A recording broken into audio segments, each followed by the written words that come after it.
What's going on, y'all, and welcome back to my channel. Today I just wanted to hop on camera. I know it's been a minute since you guys seen my face here on YouTube, but I just also wanted to hop on camera and say thank you guys so much. We hit another milestone on Twitch tonight, and I am so happy, and I'm grateful for you guys for allowing me to build this community where you guys can come in. It is a safe space for everyone. We talk about everything from real life issues to gaming, you name it, it's all there. But that also inspired me to create this playlist where I want to use my platforms to highlight other creators who I think are doing amazing things out there. And it's not just limited to gaming, anything from graphic designers, video editors, authors, so on and so forth. So we're going to kick this series off with nobody else but my homeboy, CerealSensei, with his project called the Oddball Chronicles. I'm not going to talk too long. We're going to get right into it, and I'll see you guys next time. All right?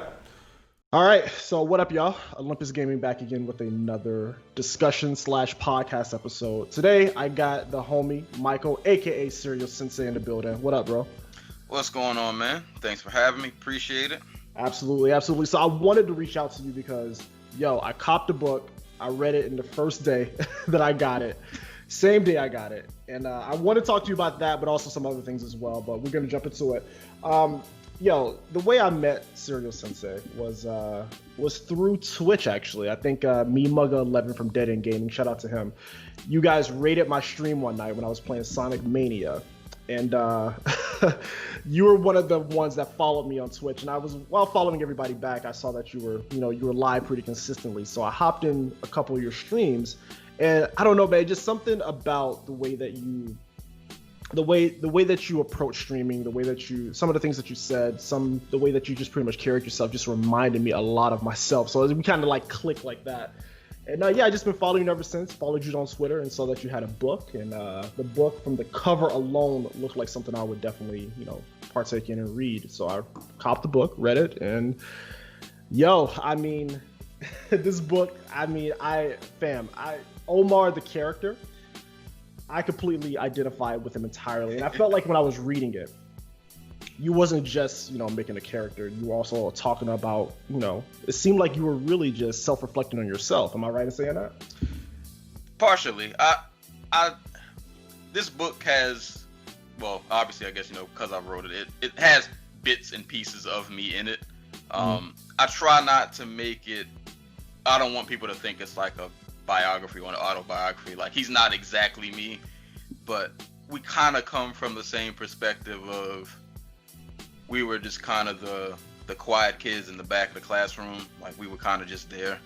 We, not really trying to bring much attention to ourselves, not trying to get in any trouble. Just, I'm here, I'm gonna get this grade, and then I'm gonna go on about my life. And then somehow you just kind of get, you try to stay away from the crowd because you're not really that social.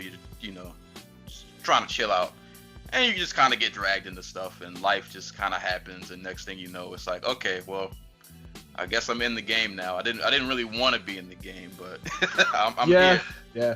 It's kind of crazy because in high school I was kind of the same way. Like I was cool with everybody, like as far as like the different social groups. You had your football player jock guys, you had the popular dudes, you had the hot girls, you had the nerdy chicks, the nerdy guys, the goths. You had all these groups of people, and I was kind of like the guy that was like the middle ground. Like I got along with literally every group of kids in that high school. So, but yes, in the book, I was that kid. Like I did not really rock with nobody outside of those hours. So like after school, I would just go sit in my room, listen to music. Like you said, Omar is a big hip hop fan. That was me.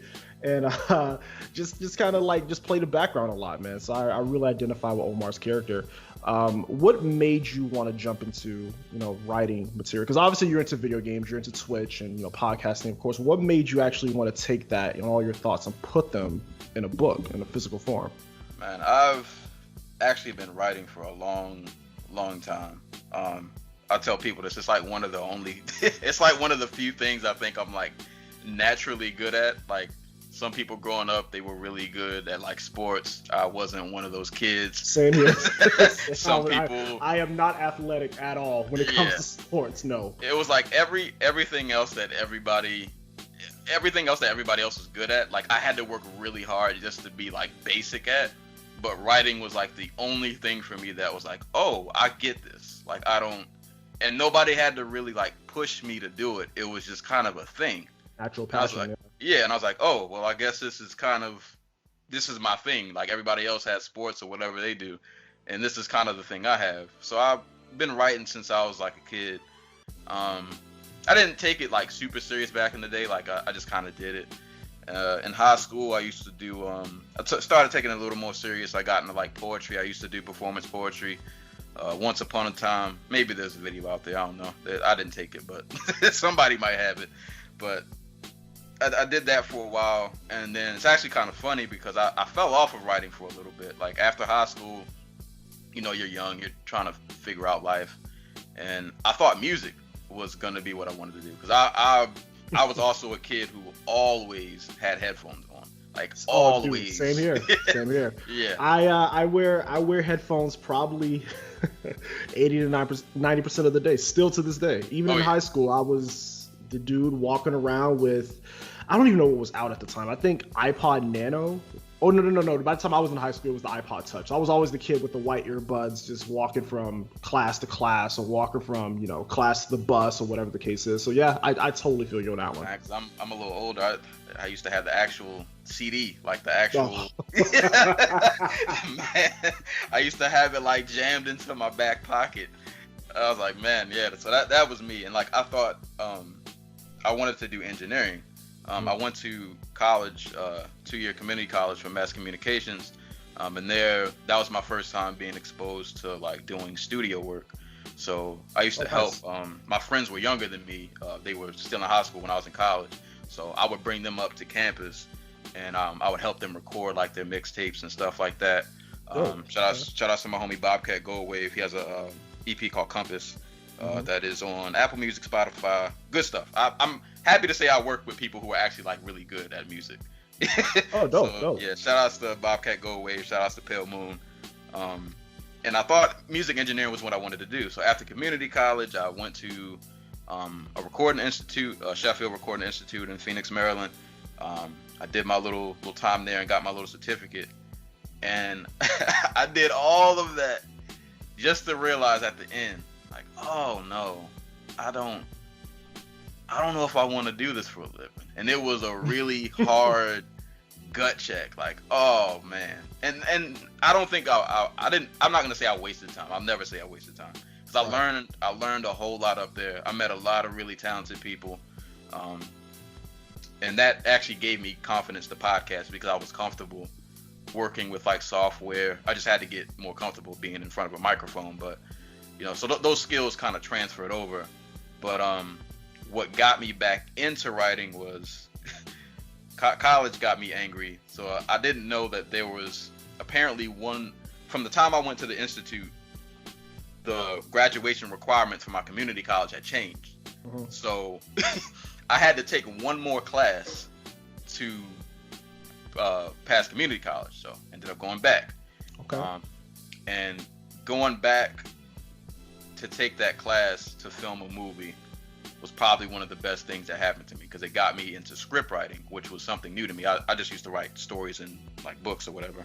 Yeah. But script writing, I was like, man, this is a whole new like art, and it's really hard, but I like it. So I started writing, and ever since then, that kind of reignited that flame. Like, all right, this is what I can do. Mm-hmm. I knew the answer the whole time. I just had to go around the sun and take a bunch of side quests and yeah. I had to go on my little anime journey to find myself, and then it led me right back to where I kind of started. I was like, all right, so this writing thing is what I want to do, and then I just had to figure out from there, like, all right, what am I gonna write about? And that led me to this. Oh yeah, that's dope.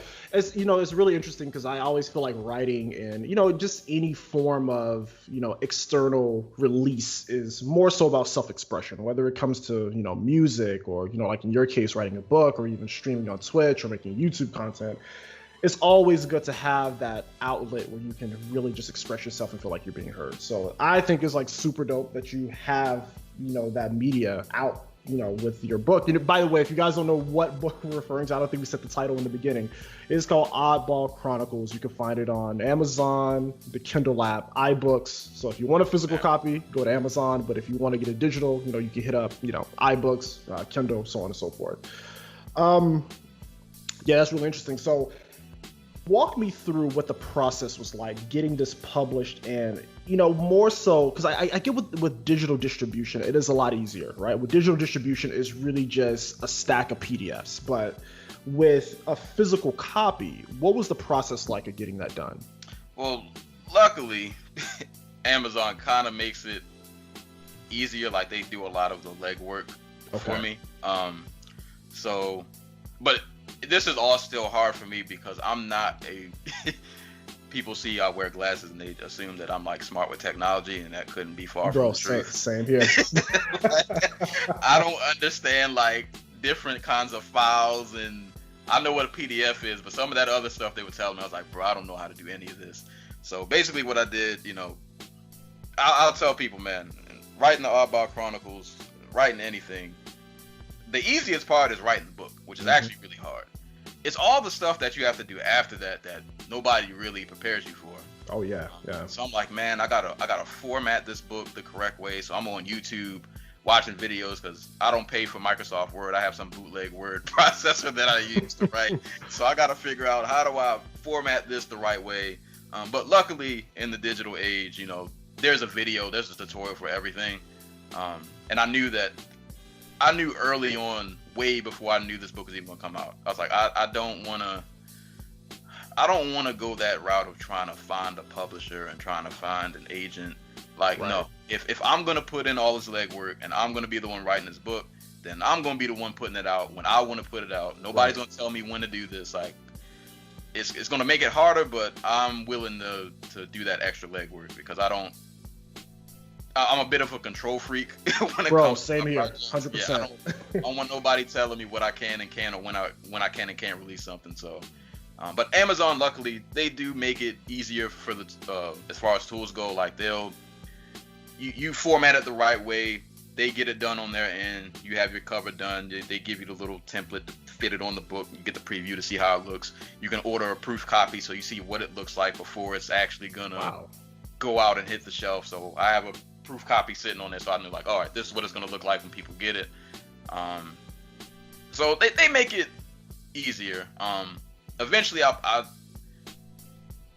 probably gonna go the route of making my own website, which will probably mean I'll have to start doing a lot of this on my own. I won't have Amazon, so I'll figure that out when I get there. But I mean, if you're gonna use Amazon, they make it as easy as they can. And if you're somebody who's tech savvy, unlike me, it'll probably be a whole lot easier for you than it is me. Like, I see stuff that I don't understand, I just kind of freak out. So the rest of y'all might be okay, but they make it as easy as they possibly can.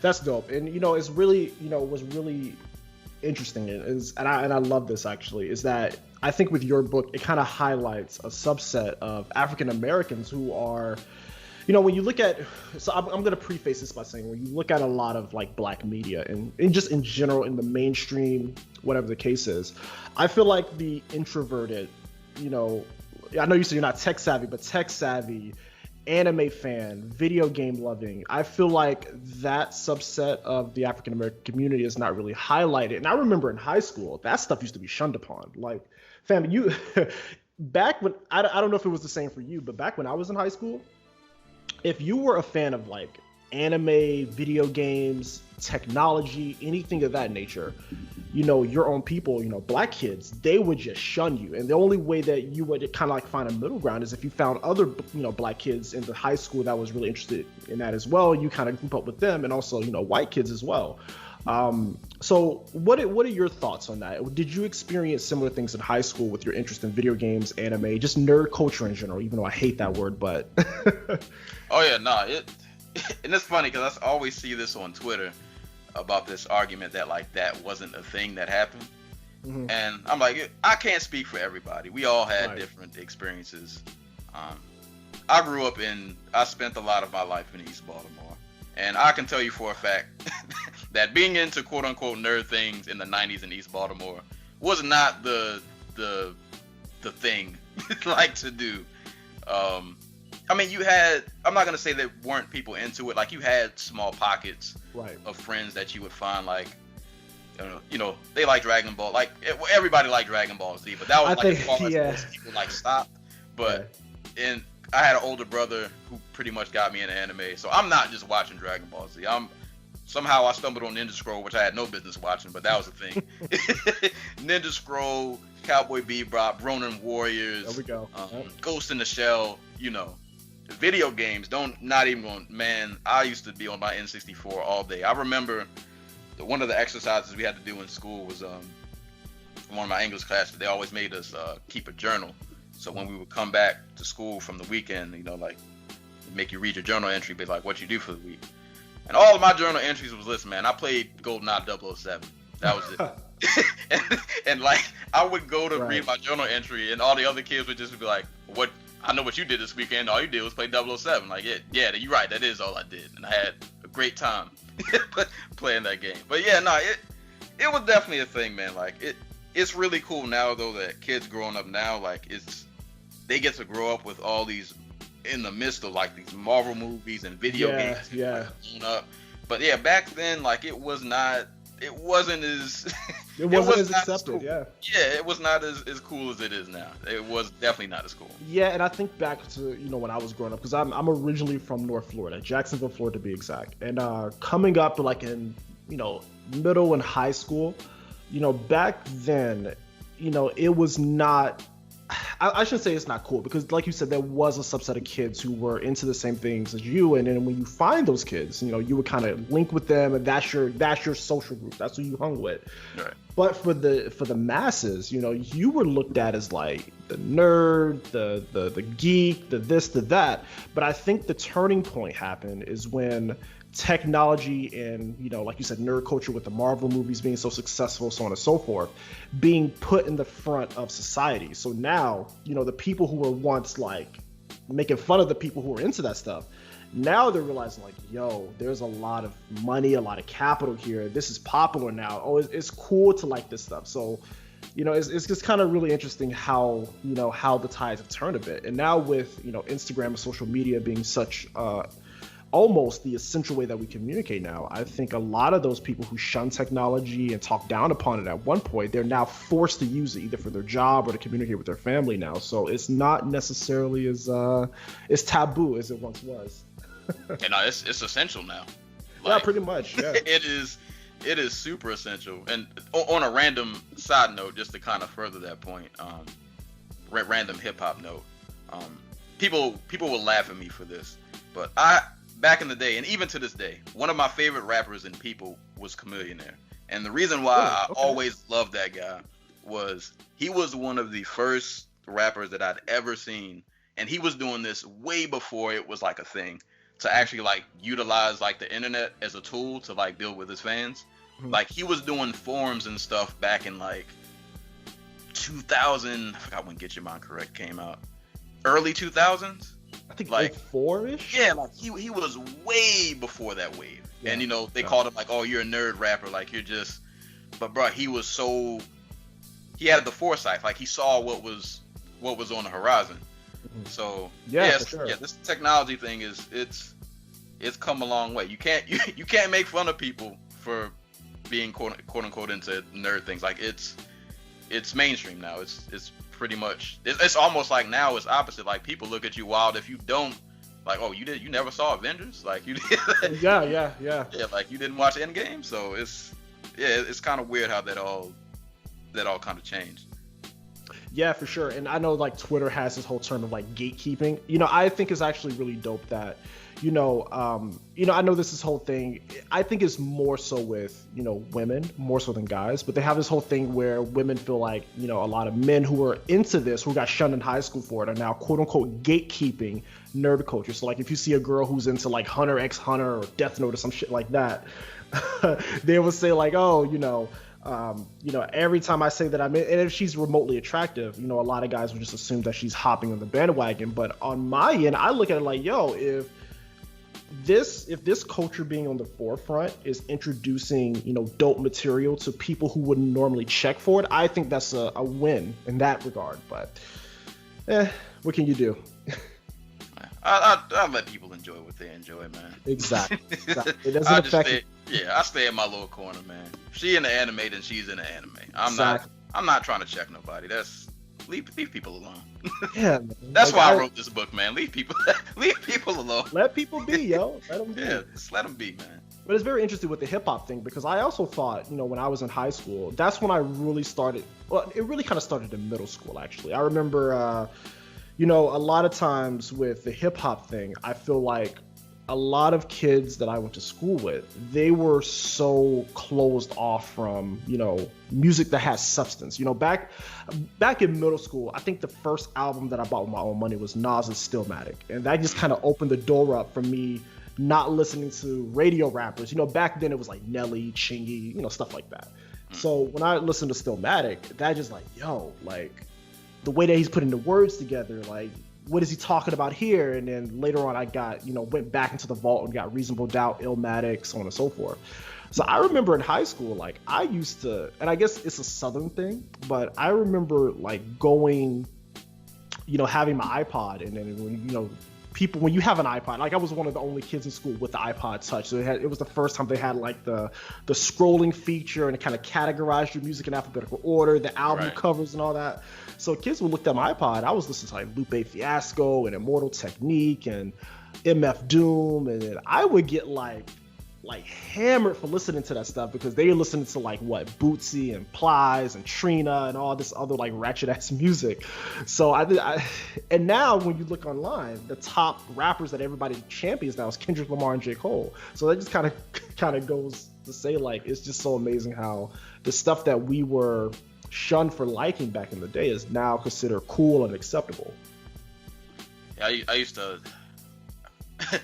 When I was younger, I ain't gonna say I hid some of my music because I actually grew up around a lot of music. I listened to a lot of different genres, like a lot of gospel played in my house, but I also listened to rap. A little pieces and bits of like electronic music, but I was surrounded by a lot. But there was some stuff that I listened to that I would like not mention to other people because I hated having that conversation of, oh, what is this? Why you listen to that? Who is that? He ain't got no #1 album. I'm like, bro, I'm just trying to listen to the music, bro. Like, can you please leave me alone? I don't want to talk about this right now. Yeah.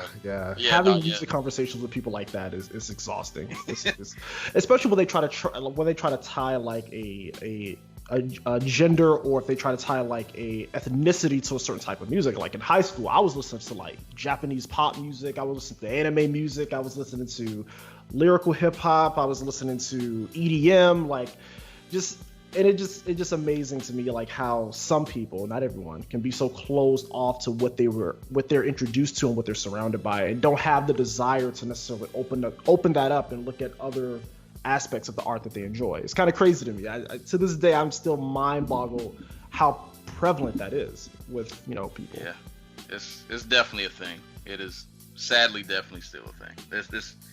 It's sad because like there's so much good music out there, and to be honest, there's good music on all fronts. There's some quality, what I like to call it, like quality street rap, quality ratchet music that I listen to.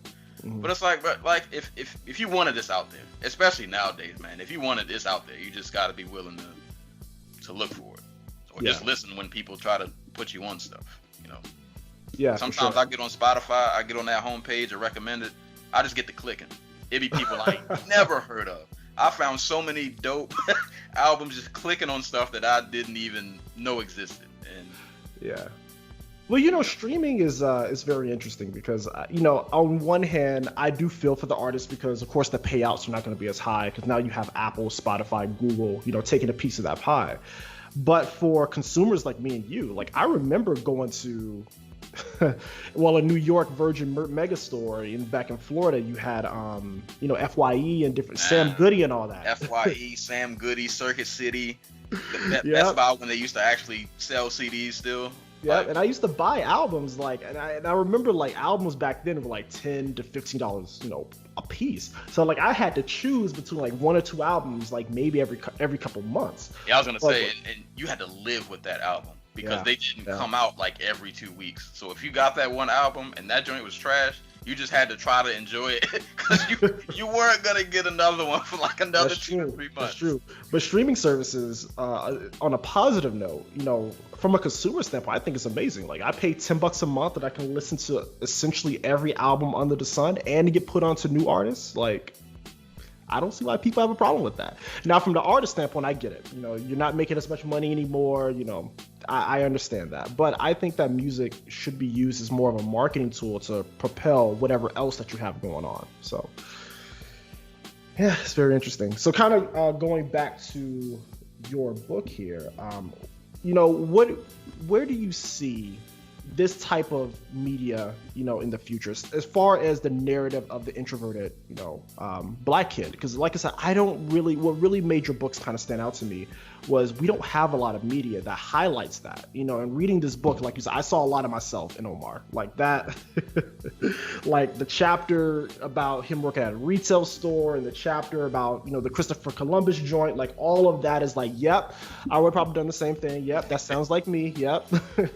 Yeah, I think it's a slow turning tide, but I kind of think the introvert awkward thing. I hate to be this guy. I think some people do it as like because you got like, and I don't really watch a lot of TV, so I might be talking out of my neck. But from what I hear, like Issa Rae is kind of like the awkward kind of like Black girl thing, which is dope. And probably genuine on her end. I feel like a lot of people be online claiming they awkward. I'm like, bro, y'all have no. As somebody who watches Insecure, all 4 seasons, I will say that I could tell that she's being genuine to that character. Like, she's essentially playing herself. So yeah, HBO as a whole, I feel like HBO is doing a phenomenal job with showing the multi-layers of Black culture. Because not only do you have shows like Insecure, and it shows like Betty, which is another show that I've been really enjoying lately. So you get that aspect, and then you have all these other, with the LGBT community, you have all these shows that's kind of highlighting every aspect of the Black community, and there's not a lot of cable networks that does that, which is kind of interesting to me. Yeah, what I really wanted to do when I wrote the Oddball Chronicles is you just got to get. I guess I'm lucky in the fact that my lane is pretty genuine. Like, I write from that perspective because that was me. I can't tell you what it was like being the popular kid, because that I ain't got no experience in that, bro. I can't tell you what that life is like. I don't know. I could do a mock write up and tell you what I think it's like. I could tell you what I might have saw, but there's nothing more authentic than, like, I can tell you what this introvert life has been like, because I've been living this for a very long time, and albeit introverted probably sounds kind of boring from the outside, but it's certain stuff you just kind of pick up on when you're not in the action, but you're just close enough to be like, all right, something's off over here with with these people. But I'm kind of in the group, so I guess I'm kind of in this too. So I'm just trying to offer some different lanes, different perspectives.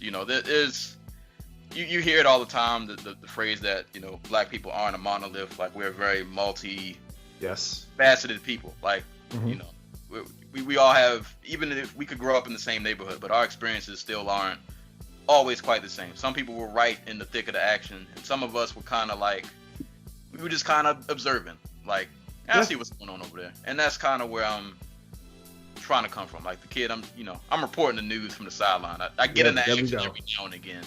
But and it's very interesting because, like I said, I was in middle and high school. That was me entirely.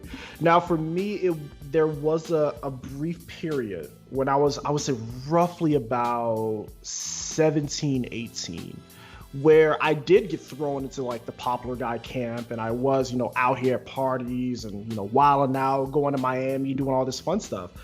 But, what's interesting, as I kind of grown into adulthood and, started working professionally, things like that, I kind of went back to my introverted self. And, looking back at, both sides of that, being extroverted, even though, you put on this facade, like, I'm that guy, blah, blah, blah, it never really came natural for me. I would always, like, when I'm at parties and stuff like that, and we drinks are flowing, you got this going on, I always think like, yo, I want to go back to the hotel. Like, I just want to like chill. I just want to I just want to play my PSP in the hotel. Like I don't want to be here. Like it just when you're on both sides, on the extroverted side, you see like everything is like a big facade, right? So you see what's going on, you can really analyze it for what it is. There's no smoke and mirrors. But when you're in the thick of it, and you still have those introverted tendencies, but you're trying to portray that you're extroverted, it just doesn't come off as natural. So I definitely understand that 100%. And with this, quarantine going on, I think, me getting back into my introverted self, you really start to look at things. It's really a good time to reflect and kind of look back on things like that. Like, that I wasn't really feeling that, Yeah, it's. I think I write a few lines like this in the book. I'm pretty sure about like the way I describe it is if you're, and I'll say this, like if you're an extrovert and that's your thing, like that's your thing. I'm not here to ostracize nobody. If that's what you do, some people are like that. Some people genuinely just like being around other people. They feed off of that energy. Yeah, that's great. I'm like the opposite. Like I don't really like going out, but I try to go out every now and again because you got to get some fresh air, get some sun on the back of your neck. Go out and enjoy yourself a little bit. Yeah, but the way I describe it is like when I walk out of the door, I have like a stamina bar, and the second I step outside, it starts to drop. It's just a little bit at first, but it starts to drop. And the longer I'm out, that stamina bar is just dropping and dropping. And at some point, I'm like, all right, man, I've had my fun. Like on a personal note, like I started going to therapy for the first time this year, or late last year. And one of the first things I told my therapist was, I'm gonna make a concerted effort this year to try to go out a little more, because I know I'm not really good at that. My friends bug me about it, like we don't never see you nowhere. I'm like, I'll show up when I show up. But what's interesting about that? I think there's a spectrum though. I don't just like everything else, I think it is a possibility for you to have a mixture of introvertedness and extrovert. Like, I think there is some people can walk the line and do both. Like you enjoy your quiet time, but you also don't. I think a lot of it for me, somewhat, is it. I'll go out, but it kind of depends on where I'm going and what I'm doing. Because like I went to one of the first like social things I did. I can't remember if that was early this year or late last year. I went to Baltimore Comic-Con, and that was the first time ever going to a convention. And albeit I don't like large groups of people, but I felt like a little kid. I was running around, going to every stand. I'm probably not even gonna buy nothing at this stand, but I'm gonna just look because I want to see. I bought like 8 comic books that I still haven't read that are sitting here next to me in this bag that I never took out. But I had like a great time. So it really depends on what I'm doing and where I'm going. And I feel you 100% on that. Like when you mention that, I think it all kind of boils down to being around like-minded people. And I think that's why Twitch is so popular now, because people can finally have a way to connect with people who are essentially like themselves. Like they find that commonality between what they're interested in, whether it's anime, video games, whatever the case is. And you hit on a great point about it depends on where you're going. Because for me, I am not really social when it comes to bars and clubs. It's just not really my scene anymore. But when I go to a concert, a music concert, if I go to something like the Kingdom Hearts Orchestra, or like you said, a convention, it's just like being a little kid again. You link up with like-minded people who have the same interest as you. They're probably introverted to some percentage, just like you, and you guys just click. And when you click with that person, sometimes you just can't stop talking. All right. And that's kind of a point in the book that I wanted to I want the book to tie this all in a bow. I wanted the book to kind of represent that like growth process. I want the book to just represent growth, because it's going to be a series. I'm working on part 2. It's, with all that's going on in the world, I'm not going to lie, it's been hard to work on part 2, but I'm going to get to it. I really want to have it out by the end of this year. But I wanted to represent like growth. Like you're just going to see Omar going through these growing pains. He's just trying to find his place. Like, you go out, you try this, you don't know if it's going to work. It probably won't, but you'll give it a shot anyway. It doesn't work, you get knocked down, you get back up, you try again, you do something stupid, you get knocked back down, you get back up. I kind of just wanted to represent that. Like, growth is, it's always something you have to do. You're never perfect. So I just wanted this book in totality, whenever I finish this series, that's kind of just what I want people to get from it. Like, I want you to be entertained. I hope you enjoy reading it. But I just want you to get, like, just growth. Like, you're going to see him make mistakes. He's eventually going to do something in the book that you can be like, man, you know that wasn't the right that wasn't the right move. But you'll have to look back at yourself like, man, when I was 17, I was still out. None of us knew what we were doing at 17. Right. Half of us don't know what we're doing now. And that's fine. We're trying to figure this life thing out. It changes, it evolves, and we're trying to keep up. That's kind of what I want this book in this series to overall just kind of represent. And I think that's why people that I've talked to, who have read and gave me positive feedback, is they see themselves in this. That I was kind of that kid who, I thought I had it figured out, but I didn't really know what I was doing. I think we all can look at that and just relate, because if I could just sit down with, let's see, I'm 27 going on 28 now. So if I could just sit down with my 17 to 18-year-old self now, knowing what I know now, I think the trajectory would be totally different. 100%. So it's all about that self-reflection. And I think that's the beauty, unfortunately with the quarantine and COVID-19, everything going on out there. One of the benefits that I've seen from this quarantine, it gave me a lot of time to really just self-reflect and just really kind of redefine my passions and redefine my creativity. So it's really dope. And, your book definitely spoke to me on that level in terms of, kind of self-reflection and kind of looking back and like, I totally relate to this character. And there's not a lot of characters I relate to because, again, there's not a big, representation of this type of character, being the predominant character, being a young African-American man, introverted and just trying to find his place in the world. Like, that story, I feel like, needs to be told more often in the mainstream media. I already have my own problems with the way that we are portrayed in the mainstream media on a large scale, but I think this is a perfect step in the right direction. I think just more people just need to get exposed to something like this. Yeah, just one of random side note, but kind of related to this. One of my all-time favorite movie is an old cult classic black film called The Last Dragon. I geek out about that movie. I know some people might not like it. It's cheesy, it's corny. I don't care. I've watched that movie 20,000 times. I can probably quote it word for word. But like, one of the things I love, I finally bought like the Blu-ray version, so I had like all the extra special features and whatnot. Oh, nice. Okay. So I'm nerding out. So I'm listening to all the interviews. But one of the things I remember one of the directors saying was like, most main characters that you see, it doesn't matter if it's a live action movie, anime, like they're always the brazen, the big, like, really sure of themselves.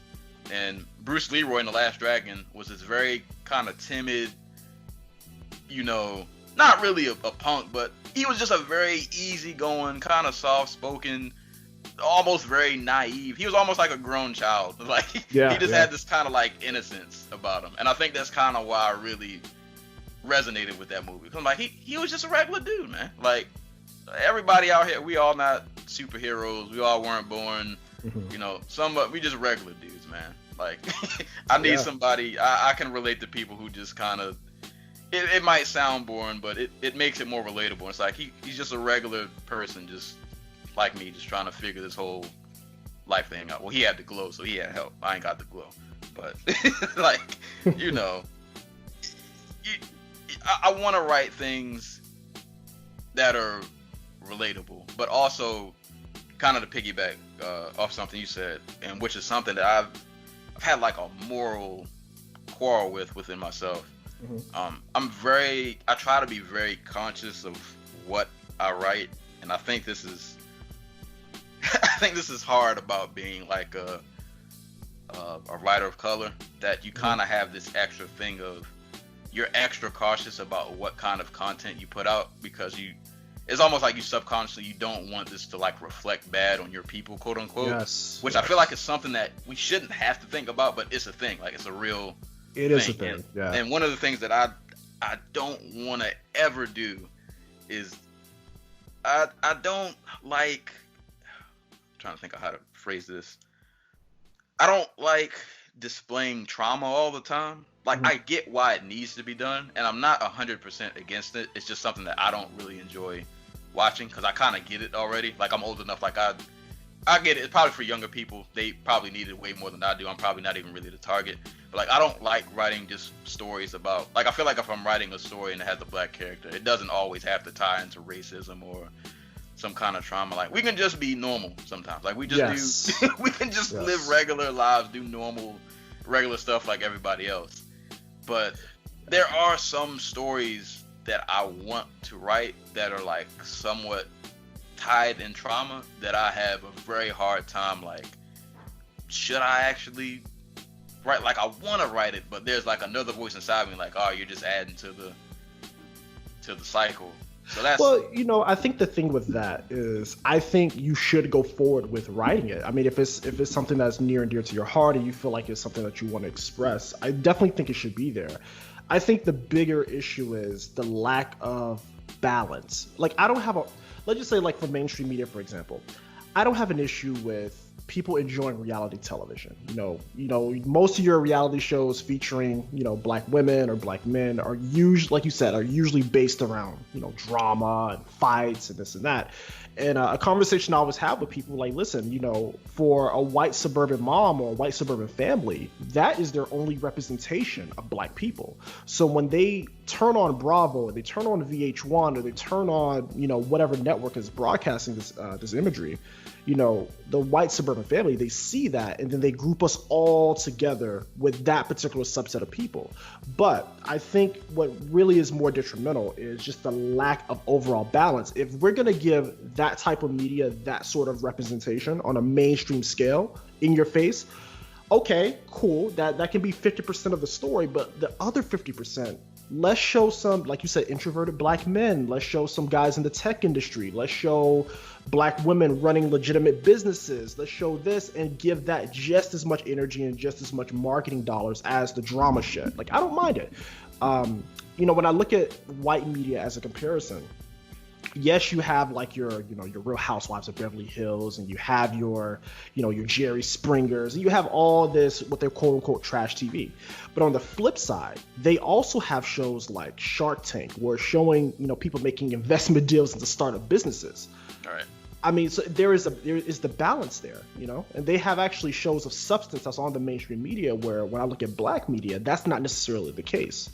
So it's a very interesting point that you say. So just to kind of round it back, I think that you should put it there, but also have a message into why that's there and what's the overall message you're trying to convey, and how is it going to tie into something of substance. Right, and that's the hard thing is the trauma is a part of the story, but I don't want it to be like the focal. Yes. It's hard to kind of navigate that space. Like, I don't want you to focus on the fact that, oh, this, you know, get brutalized by the police, blah, blah, blah, blah. Like, that's a part of the story, but I just gotta try to find a way to make it all work. But I think that's one of my main goals as a writer is I think I'm a firm believer in kind of just creating what you want to see. As I've gotten older, I have a real problem with, I don't like hearing people say, well, why don't so-and-so network put us on TV this way and that way? I'm like, listen, man, at this point, we've been asking for this for a long time, and it's apparent they're not going to do it. Or if they're going to do it, it's not going to be at the pace we want it to. It's probably not going to be done the way we want it to. So I'm just going to have to create what it was that I wish I kind of had when I was growing up. Yeah. So that's kind of the idea I have with, like, other projects that I'm working on that will probably take a while to come out, but I just want to throw some different ideas out there. I just want to throw some stuff to the wall, and hopefully it sticks somewhere. And I just want to show that there are we got a lot of avenues and options that we can exercise. And quick shout outs to on another random side note, but somebody who I really respect, animator who worked on the Boondocks, LaShawn Thomas. Oh, okay. Yeah, he was a guy who, way back when, and I encourage everybody to watch this, man. He has a YouTube series. It's years old now, but it's called Soul Sessions. When it shows his journey from doing animation in America to going to Seoul, Korea, or Seokri. I'm not sure how exactly how you pronounce it, but Okay. just like showing what he was willing to do to learn animation. Like he leaves his home, goes to this foreign country, does, he's in this foreign place and he's learning animation. And I was really like blown away watching that series. Like, bro, he really went out here and did it. Like, and for those who don't know, if you have ever seen the anime on Netflix called Cannon Busters, that was his show. Oh, and nice. Okay. I'd been following that project for a long time. So it was really dope to see that, like, finally, like, I remember him making a Kickstarter for that years ago. Mm-hmm. So it was dope to see that, like, materialize into something. And I was like, that's what I want to do. Like, he showed me that, like, all right, we can, it's a grind. It's a real grind. But if you want to make it happen and you're willing to put in the legwork, you can get the content that you want to get out there. Right. Yeah, and I think it's such a interesting conversation because not only do we want the content out there, but we have to get our people together to actually support this type of content. Because I know the biggest stigma is, well, there are Black projects out there, Black media out there that does highlight some of the positives of our community, but the issue is that we don't have that big following behind it as like a Love and Hip Hop or as like a Basketball Wives or something like that. So it's really just, like I said, it has to come from just putting those shows on the forefront. We have to share those and put the same energy behind those shows as we do, the ratchet shit. Hey, you just gotta, and that's been one of the few positives in the light of everything that's kind of going on in the world right now, is I've seen a lot of people, especially on social media, trying to like prop up Black creatives, Black businesses, Mm-hmm. because people aren't, we've had it up to here with the Targets of the world, clearly. So right. People are trying to, they're trying to support their locals, which I think that's dope. Like we need more of that. Like, I know so-and-so artist or so-and-so whatever is backed by this major company, but you might got a homie down the street who's just as dope, but he just needs some eyes. Or Mm-hmm. Even if you don't like it, like, just share it to somebody who might like it. Even if it's not really your cup of tea, like somebody else might like it, and you can put them on, and Right. I just want to support. I want to put out the content I want to see, and then I want to support other people who I see putting out content that I think is quality, which is kind of why like Twitch has honestly been like a really dope experience. That's kind of one of the positives, I guess you could say, of this quarantine. Mm-hmm. Like I got a lot more acquainted with Twitch and like the communities on there, Mm-hmm. and it's been really dope, man. I've come across you and a bunch of other people that I probably would have never come across had I not really decided to like actually start digging into Twitch more. Yeah. So that's like really dope to see, man. Like a lot of people on Twitch do like genuinely support like the people they follow, and a lot of these people on Twitch are like really talented people, like even just outside of like gaming. Yeah. Like some of them have other talents, and it's dope to see. So just support your people, man. Yeah, absolutely. And like I said, just kind of going back to the whole idea of, putting out the content that you want to see, but also it's going to shine a positive light on our people. Like I said, I have no problem with us being the hustlers, the pimps, the whatevers. That's cool. I get it. It's appealing. Personally, one of my favorite shows is Godfather of Harlem, which follows the life of Bumpy Johnson, played by Forrest Whitaker. I love that show. But on the same token, I also want to watch shows that highlight what are we doing in terms of Black business, what investments are we making, who's making moves in some of these tech companies, or who has a Black startup that I can support, stuff like that. So like I said, it's all about balance. It's all about balance. And it really is just people needing. There's a lot you can do just by somebody seeing it, because literally like not and this kind of has nothing to do with nothing, but kind of does. Like sometimes you really can be hindered by if you're only exposed to certain things and you just kind of stay in this bubble. Oh yeah. But it only literally takes somebody to just literally point you in another direction and be like, yo, I know you stuck on where you're at right now, but if you go down the street, like literally if you just go down the street, it's some dope stuff over there. And that's literally all it takes. You just need to see it. Some people just aren't exposed to it. So you just kind of, that's why important to shine the light when you do see a dope independent creator doing something that's really creative, that's different, that's something that you really enjoy. Like, put other people onto it, man. Like, yeah, and that's something I always eyes. wanted to do on my platform as well, whether it's Twitch or YouTube. It just put eyes on, you know, content that may not even see the light of day unless somebody talks about it. So I always find joy when I'm going through my YouTube comments and somebody like, yo, you know, I bought this game because of you, or oh, yo, I wanted to watch this because you recommended it, and so on and so forth. So stuff like that just lets me like, okay, you know, obviously I'm convincing in a way that I can get people to, you know, check out content they wouldn't normally seek out themselves. And I think that's super important, especially nowadays with everything going on, just kind of opening people's minds up to different things, not just in the bubble of video games, but just in general. So I think that's a really dope thing.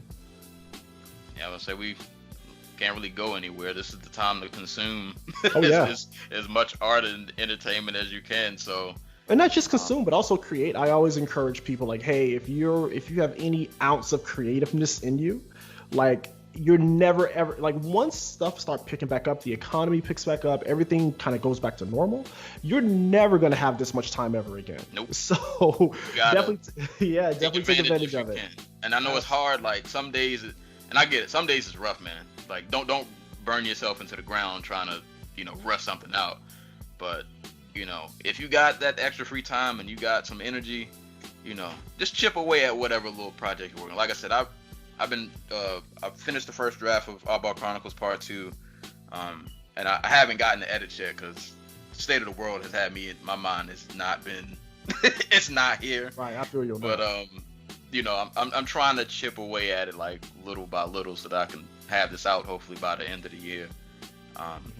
Hopefully, I think people will enjoy it. I've been able to go back, look at Part 1, kind of see what I've wanted to improve on, and I think Part 2 is gonna be a good time. It's gonna be a good time. Got a lot of shenanigans in the wings of Part 2. I think Part 2 is gonna be a good time. Part 1 was just, you know, introduction, get your feet wet a little bit, get introduced to the characters, you know, kind of just surface level. I'm not trying to bombard you, beat you over the head with something crazy. I want to give you a nice, easy read, something you can read. And I'm glad you said that. Some people might look at that as a negative, like, oh, he just read it in one day. But listen, I don't like being held hostage by long pieces of media. I don't want to watch a 3-hour movie. I don't want to watch something that's gonna take me forever to consume. I'm gonna give you this quick little read. You know, you read at your own pace. You'll finish it within a couple days, and then, you know, you can go on about your day. I'm not trying to keep you here for super long. Yeah, and the reason why I read it in one day, because it was just so, like I said, I related so much to the Omar character and his cast of friends, Kaz, and everything. Like, I totally identify. So, like, fam, like, I was reading, I was like, yo, like, I couldn't put it down. It's kind of like having a dope video game where you get it, next thing you know, it's like 4 a.m.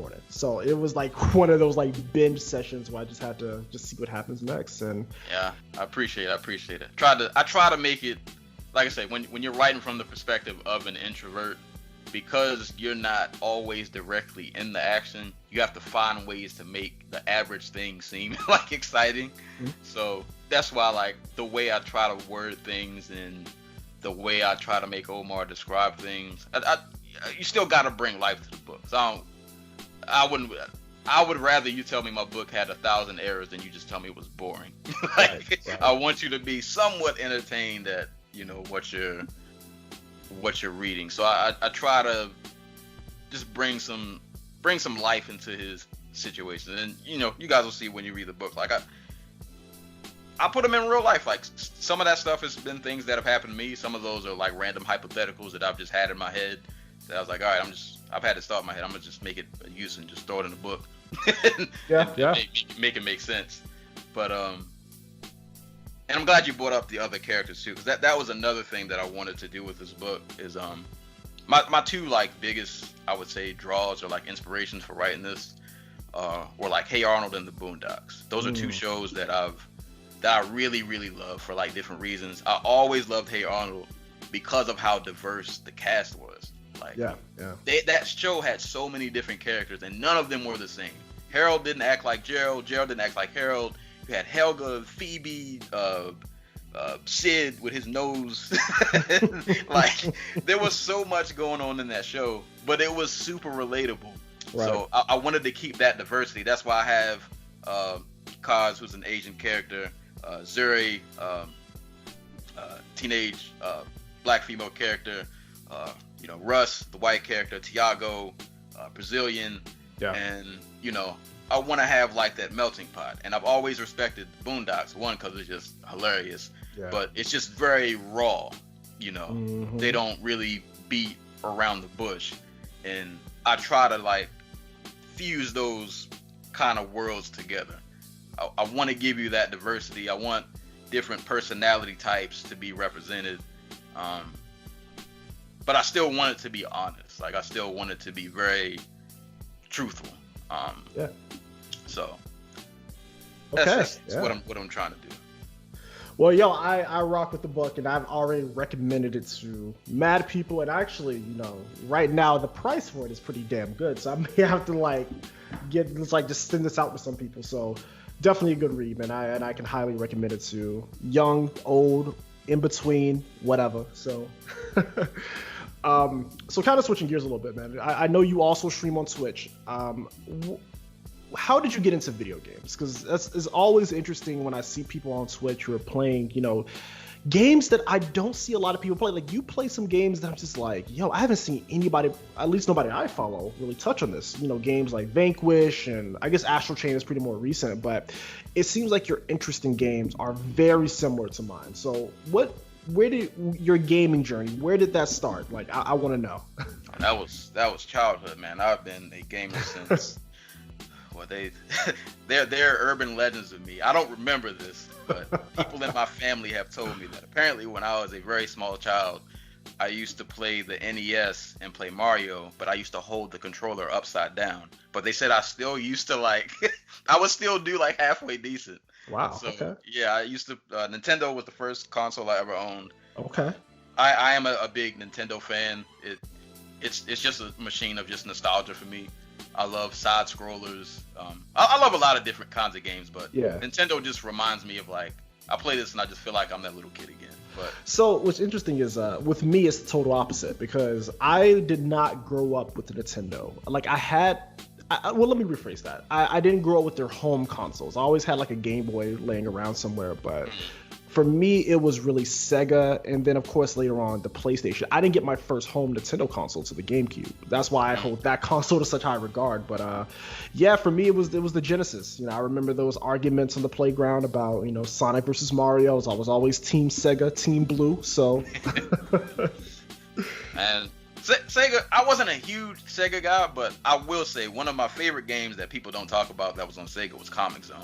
That game is so... I don't know if you've ever played it. I have, yes. Man, I love that hard game. As hell. Yes. Ridiculously hard. But just the concept of you're in a comic book, and every time you go to a new section of the game, the page turns, and I was like, bro, this is great, man.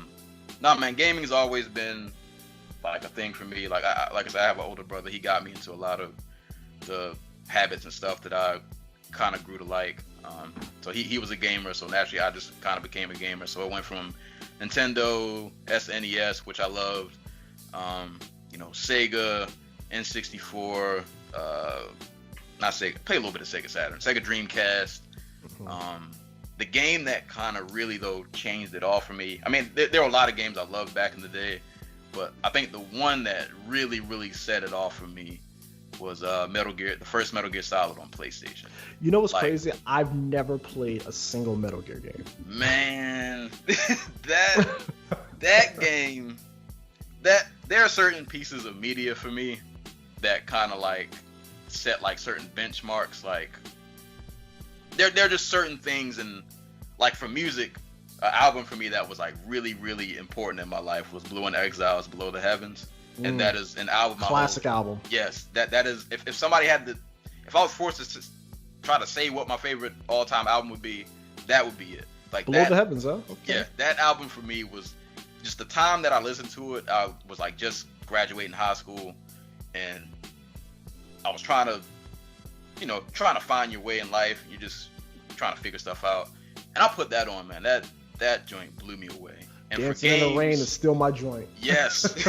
And for games, that equivalent happened way younger, but when I played that first Metal Gear, that for me changed my idea of like what games could be. Because I was like, oh man, this is gonna sound mad pretentious. And I'm a Kojima stan a little bit. I'm not gonna lie to y'all. I put my biases out there. But when I got done playing that for the first time, I was like, bro, this was not a game. This was like an experience. I've never felt. Why am I so like enthralled with these characters? Why am I really sad that so and so died? Like why? Like it was a lot. But nah, games have just always been a thing. I will say though, like my part of the reason you probably have seen me play like different kinds of games, that's actually been like fairly recent. Like I don't know what really happened. Like I just started digging into other stuff, and I think honestly it probably started with there was a game, I wish I could remember the name of the company, but I started like diving into indie games a little more. Mm-hmm. I remember that, and I played Limbo. Okay. And when I played Limbo, I was like, oh, I need to play other games like this. Like this is really, it was way out of my wheelhouse. I normally like side scrollers, action. I need stuff blowing up, people getting beat up, some form of that. And then I play Limbo, and I'm like, all right, I'm this little random kid. I don't really know what that environment was. I don't know if he was in the afterlife. I don't know what was going on. But I'm solving like these puzzles and I'm jumping on these platforms. I'm just watching like the environment of the game. I'm like, bro, this is dope. Like, indie games are good. Like Limbo, there's kind of like a whole like bubble of them. You have like Limbo. I think another big one was like Journey and what else? Flower. I don't even know if you can consider those indie. Cause I think Sony has that studio now. I could be wrong about that, but yeah, at one point there was like this big influx of like these big indie titles. Like I remember Journey being a really big one, Limbo being a really big one, Flower being another big one. There's so many more that's just like slipping my mind right now.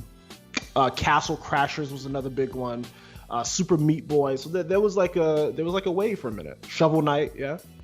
Oh man. Yeah, and I started playing those. I was like, all right, there's other stuff out here that I can get into that's not, the typical, because I think as I've gotten older, like I'm just kind of becoming a little more open-minded, and I'm just wanting to try just different stuff. Like, all right, let me try this game that I always look at, but I never actually play. Let me just see if it's something worth checking out. Yeah. But I try to stream different things on Twitch, and shameless plug, twitch.tv/CerealSensi. If you want to watch me stream and do terrible at games, I try. Cuphead's been abusing me lately, but I know I get on Twitch and I watch, and it's not to say that I don't play like the major games, because best believe when Ghost of Tsushima comes out, I might not stream it right away because I kind of want to sit with that game a little bit, because I feel like I kind of want to get immersed. But you're going to see me stream that. It's probably the same with The Last of Us 2. But I don't know. I'm like, there's other stuff that I feel like can, and I'm still kind of learning Twitch. Like there are certain games that I feel like I play that are better for me just to play in like leisure time, and then there are certain games that I feel like are good like streamable games. Yeah. And I'm still trying to kind of figure that out, because it's really interesting to see the kind of games that people will gravitate towards watching. Like I was surprised when I watch, and I don't have like a ton of followers. I don't get a ton of views, but I thought it was interesting. Like when I was playing Limbo, people were showing up. I don't know if they just want to see me fail at these puzzles and just see me get frustrated, but like people, I'm slowly learning that I guess people kind of like games that are interactive, like they kind of want to see you go through like some kind of journey somewhere. Yeah. They want to see you go through some struggle, which I guess why people like watching people play Cuphead, because it's you gotta see them grow and try to beat these bosses, because it is just frustrating.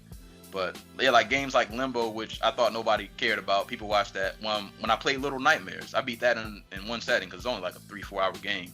Yeah. People pulled up to that. I didn't think anybody was really gonna care to see me play with this little kid running around with these rich people trying to eat them. That game is wild. I've heard a lot of stuff about Little Nightmares. It's on my backlog. I have to check that out.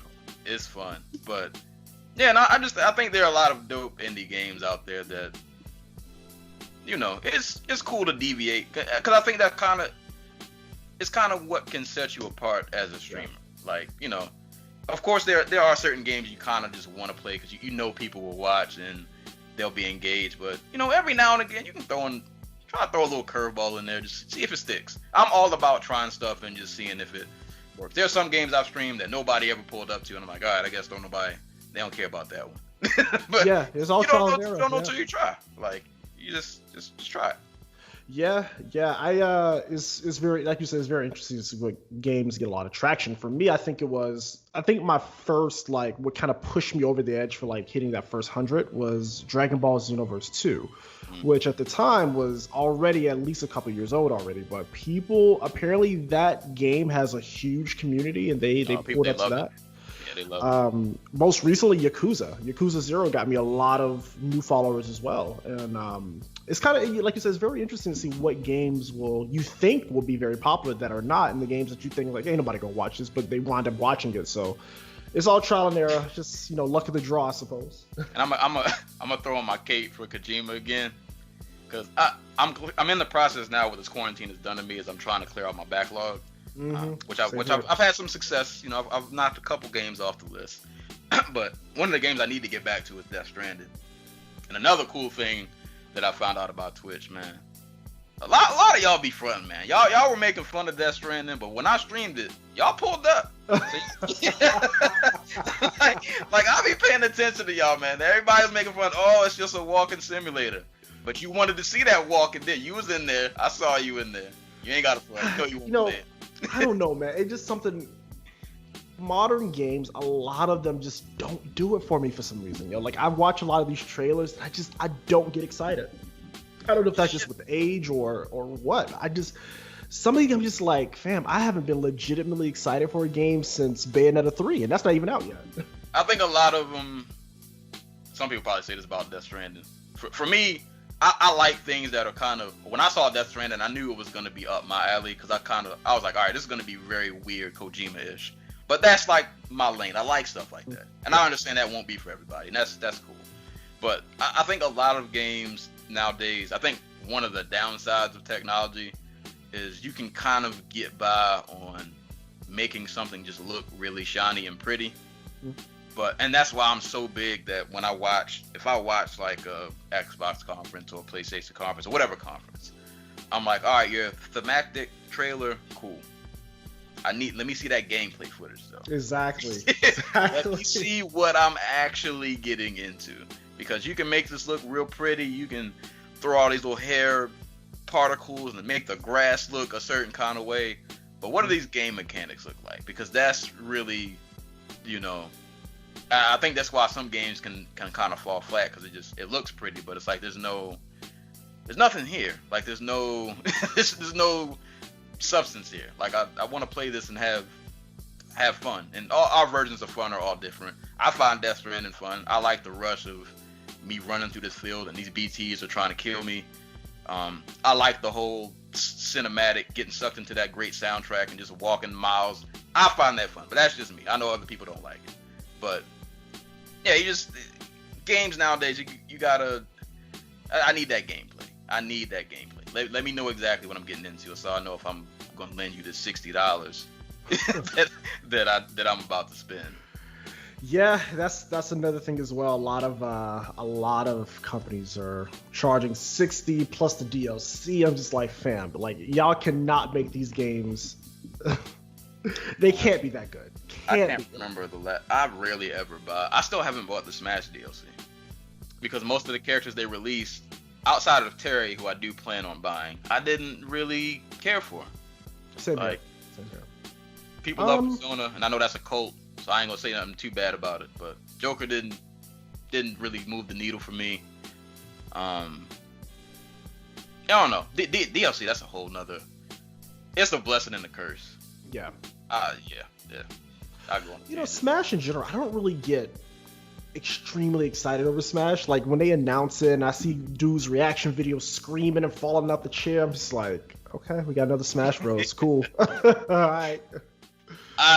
Smash for me is a nostalgic thing. That was also one of those games back in the day that, like, you know, me and my brother and my cousin all day just we play on what stage? I think it was the Hyrule stage, and we would all meet underneath like this one section where like you couldn't really run, and we just scrapped it out. Just like you run in this enclosed space, like, yeah, we just gonna throw hands right here. Yep. But no, I get it. Like Smash isn't for everybody. Like it's a fighting game, but it's not like your typical. It's not like a Tekken or a Street Fighter. Like it's like a fighting game, but it's kind of in its own little like lane, I guess, kind of sort of. So yeah, it's not for everybody. Yeah. So you also have a podcast. It's called the Dojo Podcast, right? Yeah, Dojo Talk Podcast. Okay, tell me about that. Are you doing that solo? Do you have like a cast of co-hosts? Like, run me through the podcast. What is that about? Well, funny enough, because I'm technically supposed to be retired from my podcast, but due to what's going on in the world, I felt the need that I had to, and I'll just start back from the beginning. So the Dojo Talk Podcast was something I started back in. I've been doing it for 3 years, so that would have been back in 2017. So way back when. I'm still on Tumblr, but not as active as I used to be. Mm-hmm. But I don't even remember who got me on Tumblr. Somebody finessed me into getting the Tumblr. I don't even know how it happened, but I ended up on there. And at first I'm on Tumblr. I'm like, what is this? This is dumb. I don't like this. But you know, I'm bored. I don't got nothing else to do. So you end up scrolling, and I ended up getting on Tumblr, meeting some people, kind of finding like my little tribe. And not for nothing, I ain't gonna lie, I had a pretty like decent. I kind of look back and wish I could have took advantage of my following more that I had back then, because I kind of fell off. But one of the first people I followed on Tumblr was a page called The Anti-Cool, who is my co-host of the Dojo Talk Podcast. And literally, it was actually a really simple conversation. Like, I was trying to find people who love combat sports, because outside of like gaming and writing, I'm a combat sports junkie. I see you post all about the UFC all the time on Twitter. Yeah, I love mixed martial arts. I'm not as knowledgeable about boxing as I am MMA, but I watch boxing. I've been getting a lot of kickboxing, Muay Thai. I love if somebody's getting beat up, I'll watch it. I don't care if I know who they are. I don't care if I don't know who they are. I'm watching it. But so I had this idea, and it was weird because podcasting back then wasn't something that I really understood that much. Like, I remember the first time I heard about podcasts, I was like, this is dumb. Y'all listen to people talk for 3 hours? This is stupid. and I started listening to more of them, and I was like, all right, I get it. It's kind of cool. I like it. It's better than the radio, because the radio's kind of, radio's it. But I was like, I don't want to talk about fights by myself, because that's not fun. So I hit up the Anti-Cool, and I was like, yo, thinking of doing a podcast. You want to join? And he was like, yeah. And that was it. Okay, fair enough. Yeah, my first goal was like, all right, let's see if we can reach 20 episodes. And 20 episodes turned into 25, turned into our last numbered episode before quote unquote retired was 174. Wow. Okay. Nice. And combat sports, MMA, boxing, kickboxing, trying to informative combat sports podcast, trying to educate fans, because he like we're like, everybody has like that one thing that like they nerd out about, right? And I nerd, just like anime and video games, like I nerd out about fighting. Like I watch the UFC, and I'll also watch some random fight promotion in like Oklahoma where I don't know anybody, but they're fighting, so I just want to watch it. And if it's good, I'm gonna talk about it. So yeah.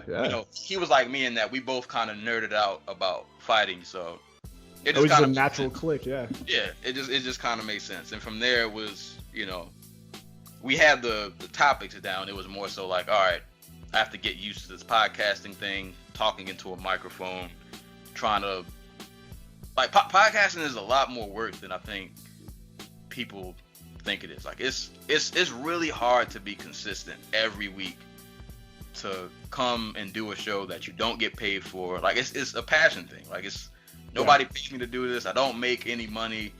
You know, I don't have the biggest listenership, but it's something that I love that I want to talk about. And so it is a good way to kind of like it's going back to what we said earlier. It's a really good way of self-expression. Like I feel like a lot of times people bottle, you know, how they feel inside. They don't really talk to anyone, and that's just not healthy. I can tell you from personal experience that is not the way to go. So I think with podcasting, it just kind of opens up that door to allow people to have that form of self-expression, to where they can really just give their thoughts in an unfiltered way. And I think it's dope. And I that's really good.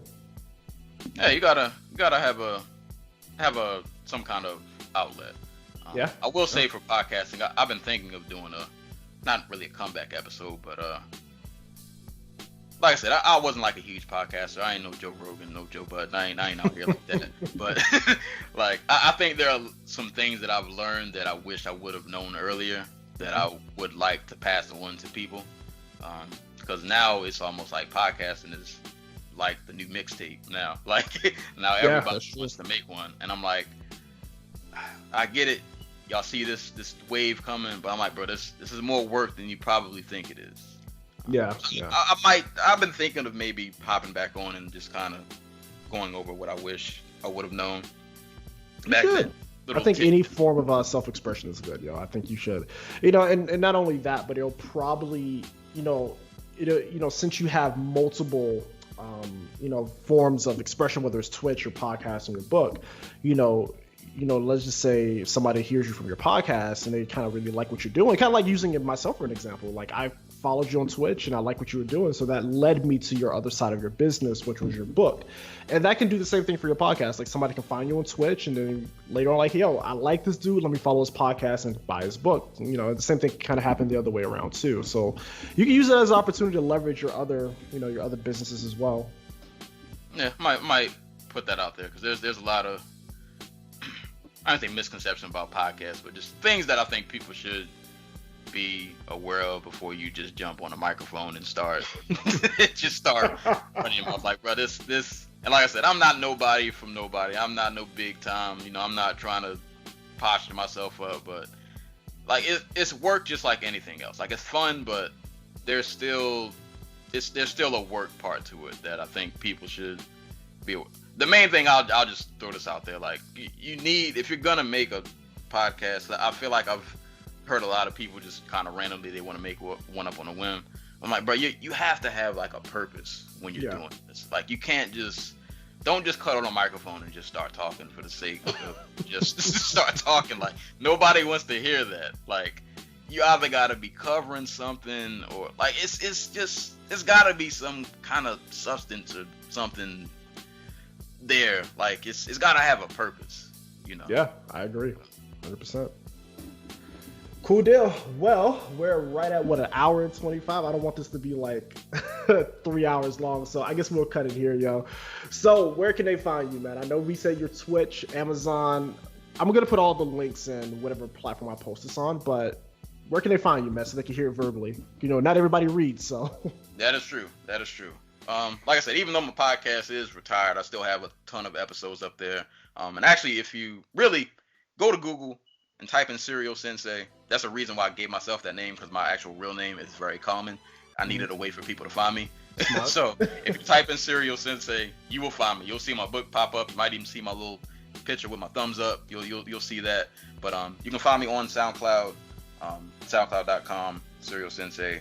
You can just type in the Dojo Podcast. I have a little mini series of podcasts that I did called Road to the Oddball Chronicles, where I kind of discuss the process of not really releasing a book, other things about releasing a book that people don't really tell you about. Okay. I talk about like the importance of getting critique done on your book, the importance of editing, the importance of like your mental health while you're writing, just things like that. Okay. If you want to do the podcast, you can find me on SoundCloud at CerealSensei, or just type in Dojo Podcast. As we mentioned earlier, www.twitch.tv/CerealSensei. I'm also on there. I also have a WordPress. I don't really post on there that often, but I have one if you want to check it, WordPress.com. I guess /CerealSensi. I don't be on there, but it's there if you wanna if you wanna take a gander. But yeah, man, if you type in CerealSensei in your Googles, you will find me. I will pop up. I'll be there. Bet. All right, bro. Well, thank you for chopping it up with me for an hour and a half. Yo, I'm gonna let you get back to your day. I got some stuff I gotta do too. So we'll talk. We gotta do this again sometime, man. All right, man. No problem. I appreciate you having me, man. Yes, sir.